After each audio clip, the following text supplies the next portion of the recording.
the age. Ba, ba, ba, ba, da, bum. We're going live. We're going to talk about breakfast. Hello and welcome to the Nerd Gym live stream. I am your coach Melanie Black, and today we are going to talk all about the biggest breakfast mistakes that you are maybe making right now that are keeping you heavy. So I get a lot of questions about breakfast in relationship to fat loss. We're going to talk all about that today. Should you skip it? If you don't skip it, what should you eat for breakfast? What about timing? What about all these different things?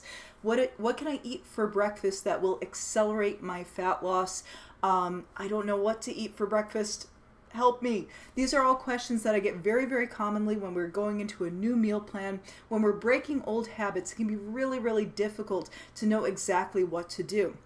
So we're going to talk all about that. Before I dive in, I just want to let you all know that I am a body positive coach. If you are into your current body shape and you love it, your vanity is valid. But if you want to lose weight, if that is your goal right now, that is mostly what we are discussing in tonight's live stream. So if you are trying to actively lose weight right now and either breakfast is a struggle or you're starting a new meal plan with me and you're not sure what to make, we're going to brainstorm. We're going to come up with some great ideas, and yeah, I'm excited. So first off, before we get into the nitty-gritty, I want to tell you why this topic came up today specifically. So as you all know, I do live personal training and nutrition classes on the regular. That is my main jam. That is what I love to do, y'all. But I also love to meet people from different cultures. So I signed up to do this side gig that is helping people learn to speak English online. I don't speak other languages, but basically they sign up to speak to somebody who is a native English speaker. So if they are beginner to intermediate level English speakers, we have a conversation online. I help them correct their grammar, and we talk about stuff.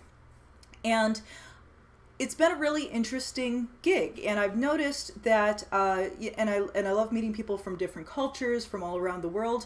And one of my common questions to kind of prompt people to practice their English with me is I will ask them things like, what did you have for breakfast? Or what is your favorite meal of the day? And the first time I talked to somebody from Turkey, they said, breakfast is my favorite meal of the day. And I said, oh, what do you have for breakfast? And they thought for a moment, and they were like, eggs, cheese, honey, fried dough, tomatoes. And they started going off on this big list of foods. And I thought, I wonder if they misunderstood the question, or if they're just listing all of their favorite foods, or if they're listing every breakfast they've had ever. And I was like, okay, very interesting. And then we continued the conversation from there. And there wasn't anything wrong with their grammar. It was just a very, very long list of foods. And I didn't think much of it until it happened again. And then a third time. And I was like, okay, there's something that I need to know about Turkish breakfast. What the heck is it? So let's see if I've got it. So this is just the Wikipedia article here. Turks usually prefer a rich breakfast. A typical Turkish breakfast consists of cheese, butter, olives, eggs.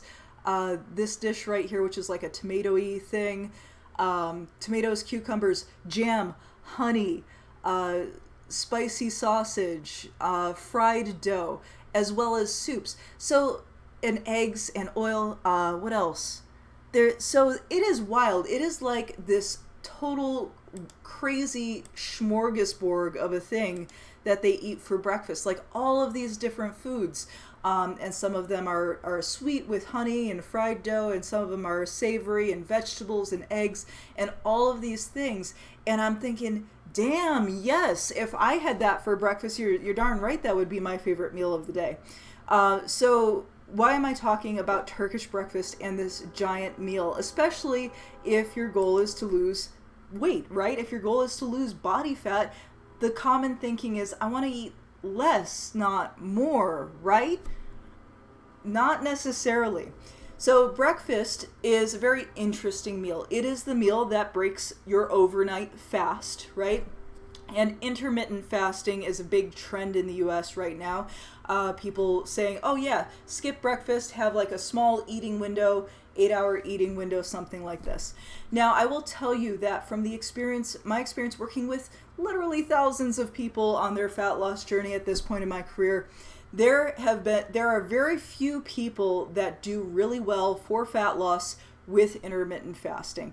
It works well for people who are already relatively lean, who just need to lose that last few pounds. It works well for people who have a good base of muscle, who are already athletic, and it works well for young people. So basically nobody I work with. The people who I work with generally we're older, we're in our 30s or more, and the metabolism isn't quite as amped up as it used to be. If this is you, I do not recommend intermittent fasting, and I absolutely do recommend having breakfast, but not the breakfast that immediately comes to mind if you're an American.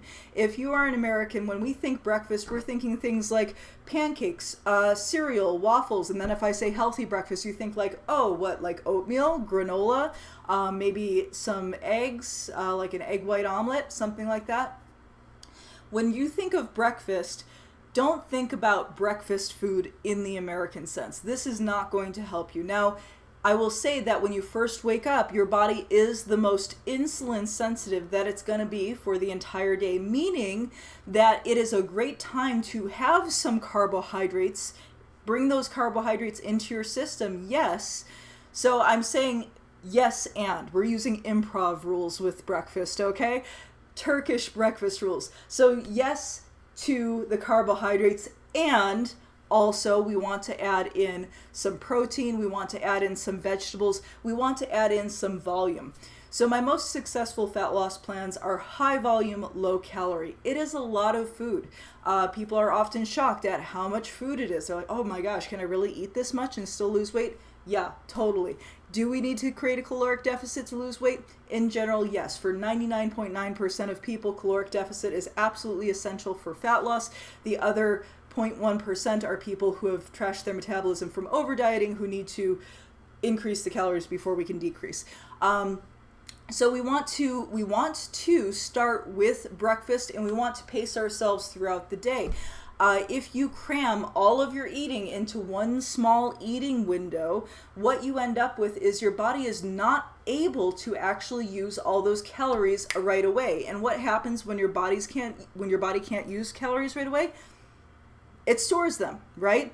It can store them in your liver, in your muscle tissue, or in the fat cells. And your liver has limited storage capacity. Your muscle tissue has limited storage capacity. So in the fat cells it goes. So breakfast is not only important for fat loss, it's also important for cognitive function. Remember, your brain accounts for 20% of your total caloric intake, and we want our brain to be alert and functioning well, especially if we're on a diet. Why? Because changing habits takes more brain power. Anytime we have to adjust what we're doing, if our brain is foggy and we're kind of groggy and foggy because we didn't eat any breakfast, your instincts, your body's instincts that have kept you alive this whole lifetime of yours are going to kick in, and before you know it, you're going to be halfway through a giant sandwich or pizza or candy that you didn't mean to eat, and you're like, oh, why did I do that? My willpower is terrible. And it's not your willpower. That's not the problem. The problem is that you didn't have what your body needed. You weren't giving the signals to your body that, yes, we are eating, yes, we're fine, and giving enough calories to your brain for your brain to remember, oh yeah, we're on a diet, aren't we? We're supposed to be making better choices or different choices and breaking old habits and old patterns. So your brain needs that supply just to make the right decisions for changing habits. So I am absolutely a proponent of breakfast. And if you are saying to yourself, gosh, vegetables for breakfast? How? I don't understand. Like, what besides an egg white omelet? This is one of the frequent questions I get from people who are trying to figure out, okay, you want me to eat breakfast? You want me to eat vegetables and protein and carbohydrates with my breakfast? How does that even get done? And if you have difficulty thinking about this, do look at breakfast from other cultures. Really, American breakfast is the most boring. So look at different ideas from Turkish breakfast, Japanese breakfast. They have, miso soup and fish and rice and vegetables in there. So there's all different kinds of ways to put together those meals. In fact, don't think about breakfast food for breakfast. Do you like soup? Soup is wonderful for breakfast. Do you like sushi? Sushi is great for breakfast. There's lots of really wonderful ways that sandwiches, why not? You can put different foods into your first meal of the day. It does not need to be like a piece of fruit and a muffin. That's all carbohydrates, and it's high glycemic carbohydrates to boot. So you are going to burn through that energy super fast. You're going to spike, you're going to crash, you're going to get that afternoon kind of like that you feel. So make sure that you're not making these really common mistakes when it comes to breakfast. Really look at like, okay, breakfast should be a filling and fulfilling meal during the day. And furthermore, I want you to take time to eat it, okay? Being aware of the food that we're putting into our body. Don't just like suck down a protein shake and call it done. If it means waking up 15 minutes earlier so that you can sit down at a table and really chew your food, enjoy your food, and wake up your body and let your body know that you are actually eating. And I know that sounds crazy, right? But the hormonal reactions you have to eating food will impact satiety, specifically ghrelin. So if you just chug your food, if you drink it in a smoothie, for example, if you're like, oh, well, I don't have time to have I don't have time to have vegetables and carbohydrates and protein, so I'm just going to shove it all in the bullet blender and drink it really fast. The problem with that is that because you didn't interact with your food, because you didn't chew your food, because you didn't have that experience, your signals in your body say, oh, we've eaten nothing, we just drank something really fast, so we're still hungry, even if that shake was like 1,000 calories. And this goes back to the classic example, the study that was done on ghrelin, where they gave participants a milkshake and they said, this one is a 140 calorie sensible shake, okay?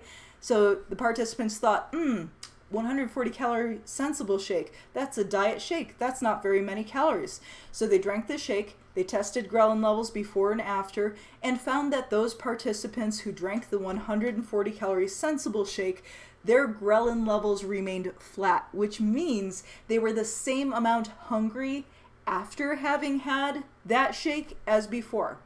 Which makes sense, only 140 calories, right? That's not hardly filling at all. Then they took participants and gave them the 600 calorie indulgence shake. The 600 calorie indulgence shake. Now this one had a very different impact. People who drank this shake, their ghrelin levels dropped off steeply afterwards, meaning they were not hungry after having this very rich, very high calorie indulgence shake. Plot twist, the two were the same shake, right? Which means that how we think about our food has an impact on us hormonally, the hormones that make us hungry and seek out more food. So breakfast is not only important in the sense that you need to get it into your body, but how you get it into your body matters, which is why I am #1 fan now, all of a sudden, of Turkish breakfast. It is this big, beautiful spread with all of these different foods. It feels rich, it feels decadent, right?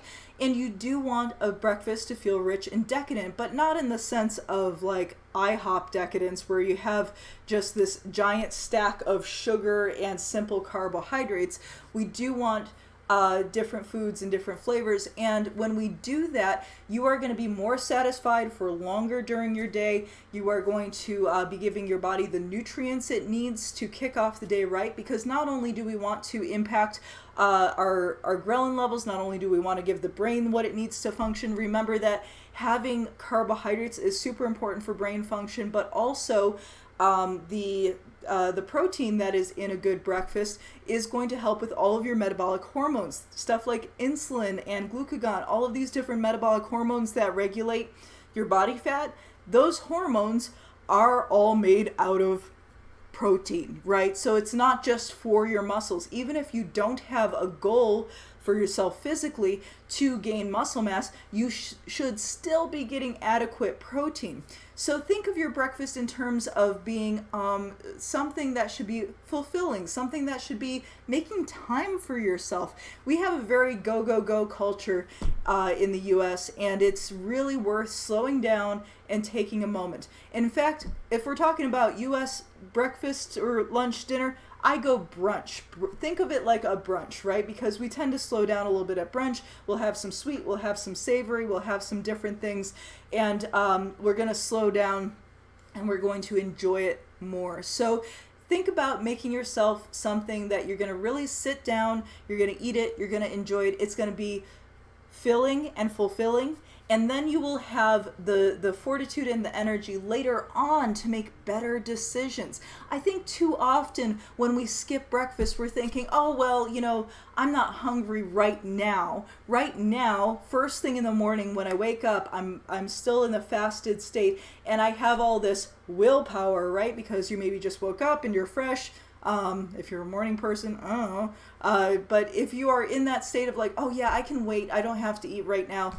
If you wait, I guarantee you that what's going to happen later on in the day, in the afternoon, in the evening, your body's going to be at a deep caloric deficit and your brain's going to be low on fuel, and you are just going to naturally gravitate to the most calorically dense, rich foods you can get your paws on. And this is not a reflection on you. You're not a bad person for doing this. This is just your body functioning the way it's supposed to survive, right?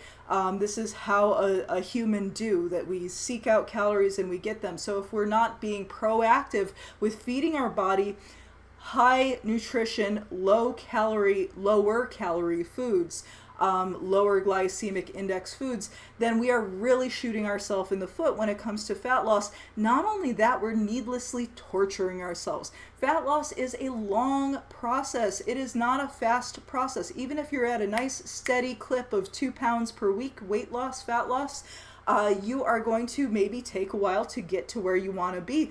So make sure that you're enjoying the journey, enjoying the process. And I say start with an amazing, delicious breakfast. Don't skip breakfast and add in foods that maybe you didn't think of before as breakfast foods. All right. I want you to let me know down in the comments what you, dear listener, are going to be having for breakfast. What did you typically maybe have for breakfast before? What would you consider a healthy breakfast? What, in light of this conversation, would you want to have for breakfast? And don't think too much just yet about like, oh, well, I don't like to cook, blah, blah, blah. Think of like if somebody else was cooking it for you, okay? That's the first place to start.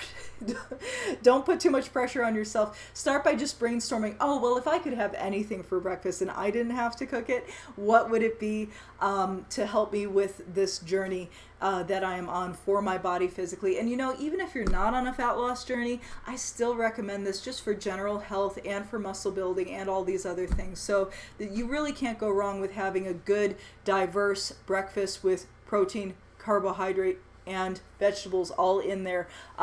Depending on whether or not you're trying to get fat loss in, you may want to go easier or heavier on the fattiest of the foods that are in there. But again, if you're a member of the Nerd Gym, you know what's up. We can go ahead and go to www.thenerdgym.com, sign up if you're not already, and I will hook you up with the right meal plan for you, and we can talk breakfast and all the other meals as well, getting the right things in. But I want to know, like, does this look good to you? What would you have in your giant smorgasbord of a breakfast?